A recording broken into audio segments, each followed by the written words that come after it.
AWS cloud computing এগুলো নিয়ে অনেকদিন ধরে কাজ করছেন। জি। তো আসলে আপনার এক্সপিরিয়েন্সটা যদি একটু বলতেন, অথবা যারা এখন শিখতে চাচ্ছে তাদেরকে আপনি কি সাজেশন দিবেন?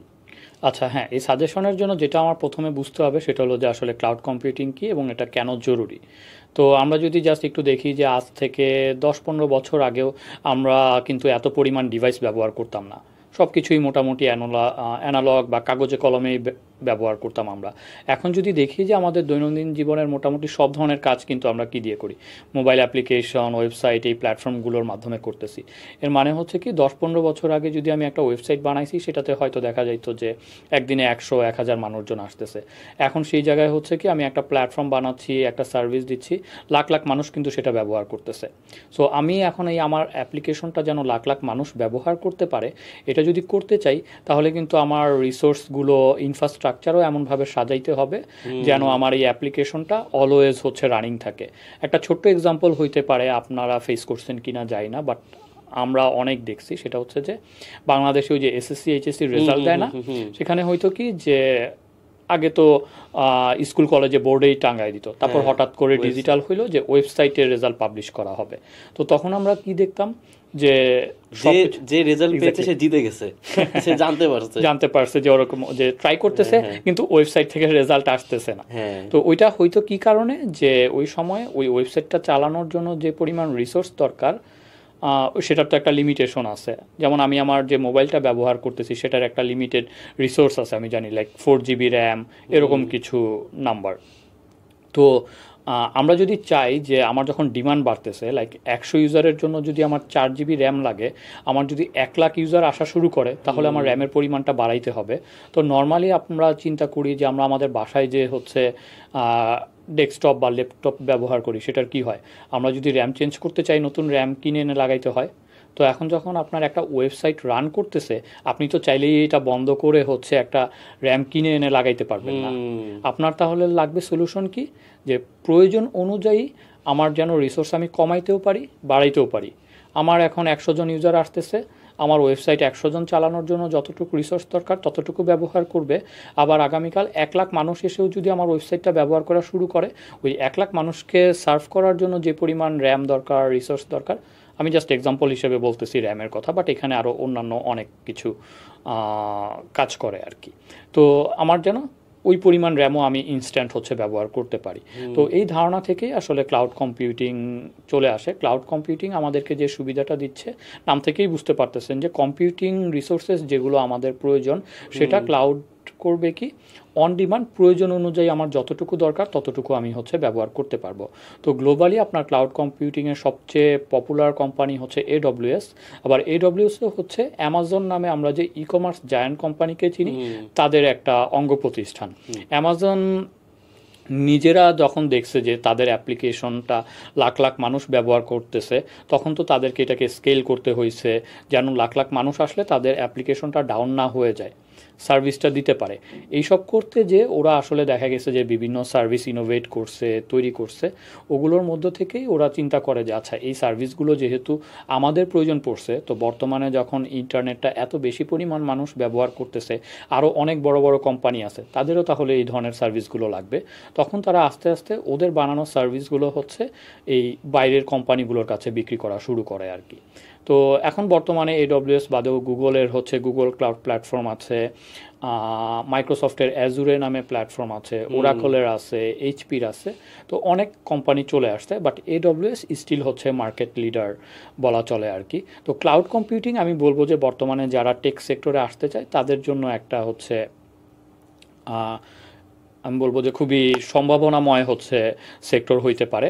আগে যেমন আমরা 9-10 বছর আগে সবাই ওয়েব ডেভেলপমেন্ট দিয়ে শুরু করছি, এখন যারা আসতেছে তাদের জন্য ক্লাউড কম্পিউটিং আমি বলবো যে খুবই লুক্রেটিভ একটা জায়গায়। এর কারণ হচ্ছে যতদিন আমার টেকনোলজি থাকবে, প্ল্যাটফর্মগুলো থাকবে, ততদিন ক্লাউড কম্পিউটিং হচ্ছে আপনার লাগবেই।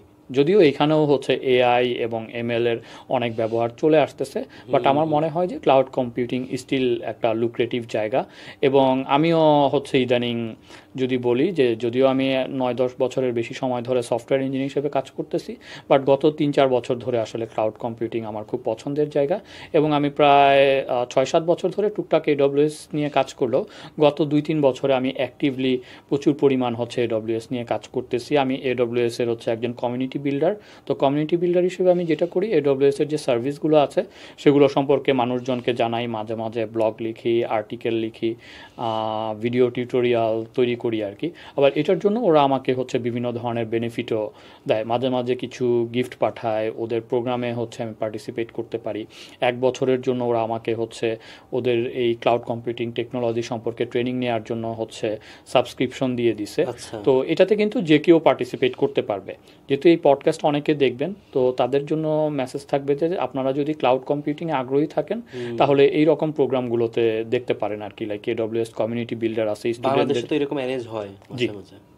বাংলাদেশে হচ্ছে আপনি যদি এডব্লিউএস ইউজার গ্রুপ বাংলাদেশ লিখে সার্চ দেন তাহলে আপনি বাংলাদেশে এডব্লিউএস নিয়ে যারা কাজ করে বা এটার প্রমোশনের জন্য কাজ করতেছে তাদের কমিউনিটি সম্পর্কে পেয়ে যাবেন। তারপর আমি একটু আগেও বলছিলাম যে বর্তমানে চাইলে স্টুডেন্ট লেভেলেই এই ধরনের কোম্পানিগুলোর সাথে কানেক্ট করার সুযোগ আছে। তো এডব্লিউএস এর এই স্টুডেন্টদের জন্য হচ্ছে আপনার ক্লাউড ক্লাব নামে হচ্ছে প্রোগ্রাম আছে, ইউজার গ্রুপ প্রোগ্রাম আছে।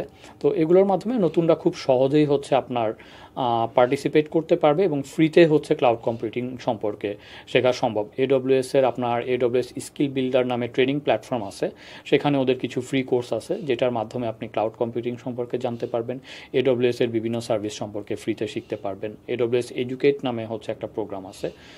এখানে বলে রাখি যে এই ক্লাউড কম্পিউটিং প্ল্যাটফর্মগুলো এত পরিমাণ বাড়তেছে এবং এটার নিডও আসলে এত পরিমাণ যে ওরা চাচ্ছে যে আরও বেশি বেশি মানুষ ক্লাউড কম্পিউটিং সম্পর্কে জানুক এবং তাদের সার্ভিসগুলো সম্পর্কে মানুষজনকে জানাক।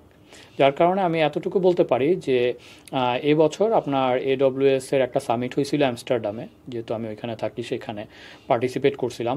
তো ওরা প্রায় গত বছর থেকে শুরু করে আগামী 2-3 বছরের টার্গেট নিছে যে প্রায় 1 মিলিয়ন না কত মানুষজনকে হচ্ছে ফ্রিতে ক্লাউড কম্পিউটিংয়ের উপর ট্রেনিং দিবে আর কি। আচ্ছা, তবে এখানে ক্লাউড কম্পিউটিং হচ্ছে ওয়েব ডেভেলপমেন্টের মতো অত কমন না। তো এখানে শিখার স্টেপটা যদি ছোট করে বলতেন, কেউ যদি শিখতে চায় তাহলে সে কিভাবে শুরু করবে? যেমন ওয়েব ডেভেলপমেন্টের ক্ষেত্রে HTML মেবি CSS তার আগে থেকে শুরু করতে চাইলে হচ্ছে যে তার বেসিক প্রোগ্রামিং, তারপর হচ্ছে ডেটা স্ট্রাকচার, অ্যালগোরিদম, দেন হচ্ছে এখানে আসা।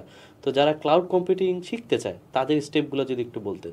আচ্ছা, ক্লাউড কম্পিউটিংয়ের ক্ষেত্রে হচ্ছে আমি যে জিনিসটা সাজেস্ট করি সেটা হচ্ছে যে প্রথমে একটু বোঝার চেষ্টা করা যে ইন্টারনেটটা কিভাবে কাজ করে। যে আমরা তো এই যে প্রতিদিন হচ্ছে ওয়েব অ্যাপ্লিকেশন ব্যবহার করতেছি, ওয়েবসাইট ব্যবহার করতেছি, বাট আমি যদি একজন সাধারণ মানুষকে জিজ্ঞেস করি যে তুমি যে ফেসবুকে ঢুকতেছো, ব্রাউজারে লিখতেছো facebook.com এন্টার দিলা, একটা পেজ চলে আসলো, এই সময়টুকুর মধ্যে আসলে কি কি ঘটছে অবভিয়াসলি সাধারণ মানুষ বলতে পারবে না।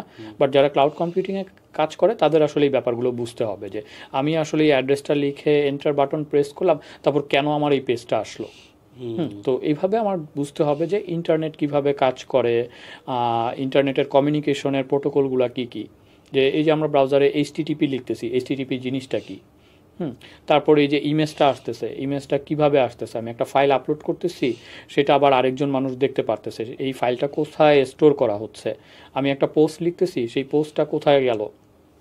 এরকম ছোট ছোট জিনিস হচ্ছে আমাদেরকে জানতে হবে আর কি। তো আমি যেটা সাজেস্ট করি সেটা হচ্ছে যে প্রথমেই আপনি হচ্ছে বেসিক ইন্টারনেটের কমিউনিকেশনের যে প্রোটোকলগুলো আছে সেগুলো সম্পর্কে জানবেন, আপনি নেটওয়ার্কিং সম্পর্কে জানবেন, তারপর হচ্ছে টুকটাক আপনাকে ডেটাবেস সম্পর্কে জানতে হবে এবং পসিবল হইলে কোনো একটা প্রোগ্রামিং ল্যাঙ্গুয়েজও আপনাকে জানতে হবে। ডেভঅপস বা ক্লাউড কম্পিউটিং নিয়ে কাজ করতে গেলে মোটামুটিভাবে পাইথন বা গো, এই দুইটা ল্যাঙ্গুয়েজের যে কোনো একটা ল্যাঙ্গুয়েজ চুজ করলে হচ্ছে বেটার। তারপর আপনাকে ধীরে ধীরে হচ্ছে এই জিনিসগুলো জানা হয়ে গেলে তখন আপনি স্পেসিফিক কোনো একটা ক্লাউড কম্পিউটিংয়ের প্ল্যাটফর্ম চুজ করবেন, লাইক AWS বা অ্যাজুরে বা গুগল ক্লাউড প্ল্যাটফর্ম।